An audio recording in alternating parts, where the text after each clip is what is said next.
அஸ்ஸலாமு அலைக்கும் ஜனங்களே, தொடர்ந்து காலேஜ் போற டேல நீங்க நாள் 10 லீவ்லாம் முடிச்சிட்டு காலேஜ் போறது ஒரு மாதிரி கடுப்பா தான் இருக்கு. ஆனா என்ன பண்றது, கடமை அளிக்கிறது. வழக்கம் போல காலையில இருந்துச்சு பல்லு தேய்ச்சிட்டு சொக்காக்கு ஒரு சூடு வச்சுட்டு ரெடி ஆயிட்டேன். நம்ம வேற ரொம்ப சோட்டா பச்சாவா ஆயின்னு இருக்கும். எத்தனை நாள் தான் நம்மளும் எப்படியே இருக்கிறதுன்னு கொஞ்சம் வெயிட் கெயின் பண்ணி பெரிய பச்சாவா ஆகலாம்னு முடிவு பண்ணிருக்கேன். சோ ஃபிட்னஸ் யாரனா பண்ணிட்டு இருக்கீங்கன்னா ஹாஸ்டல்ல இருந்து ஃபாலோ பண்ற மாதிரி டயட் எதனா கமெண்ட்ல சொல்லுங்க, உங்களுக்கு நல்லதே நடக்கும். சரி, நீங்க என்னன்னு பாத்தீங்கன்னா அருமையான நாஸ்டா பண்ணிட்டு நம்ம தோஸ்தோட காலேஜ் கிளம்பியாச்சு. நம்ம பன்னிக்கட்டி நண்பர் ஜாலியா அன்னைக்கே கொடுத்த ஒர்க் எல்லாம் முடிச்சிட்டு குஜாலா இருந்தாப்ல. காலேஜ்லாம் முடிச்சிட்டு நம்ம நக்கல் எனக்கு கை சரியாயிருச்சு பாருங்கன்னு காட்டி நக்கல் பண்றான். நாளைக்கு நாள் காலேஜ்ல குடுக்குற வேலை எல்லாம் அதிகமா ஏறினே போயினுக்குது. ஒன்னும் சொல்றதுக்கு இல்ல. பக்கத்திலேயே ரெத்தேரி கார் ஒண்ணு நின்று இருந்துச்சு. நம்ம பசங்க சும்மா இல்லாம போட்டோ பிடிக்கலாம்னு போய் நிக்க வச்சுட்டாங்க. நமக்கு போஸும் கொடுக்க தரல, ஒன்னும் தெரியல. பனிக்கடி நண்பர் மட்டும் எப்படி சிக்கமா போஸ் கொடுக்குறான்னு யோசிக்க வேண்டியதா ஆயிருச்சு. எல்லாத்தையும் முடிச்சுட்டு ஹாஸ்டல் வந்தாச்சு. அருமையான தயிர் சாப்பாடு சாப்பிட்டுட்டு போய் கொஞ்ச நேரம் டேரா போட்டேன். எடிட்டிங் வேலையும் இருந்துச்சு, அதையும் அப்படியே பண்ணி முடிச்சுட்டு நம்ம கோவிந்தன்ஸோட கிரிக்கெட் விளையாட போயிட்டேன்.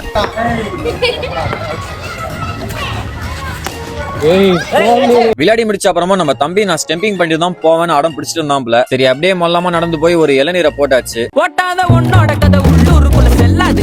கட்டேசா சப்ப கட்டிக்கு சப்ப கொட்டுற மட்டம் தட்டுற கட்டேசா குப்பித்த காசுக்கு மேல குப்புற வேலை. நான் சொன்ன காலேஜ் வேலையில இது ஒரு வேலை. அதை அப்படியே முடிச்சிட்டு இரவு உணவு சாப்பிட்டுட்டு போய் டேரா போட்டேன். அவ்வளவுதான் ஜனங்களே, இன்னைக்கு நாள் இதோட முடிச்சுக்கிறேன். மீண்டும் நாளை சந்திப்போம். டாடா.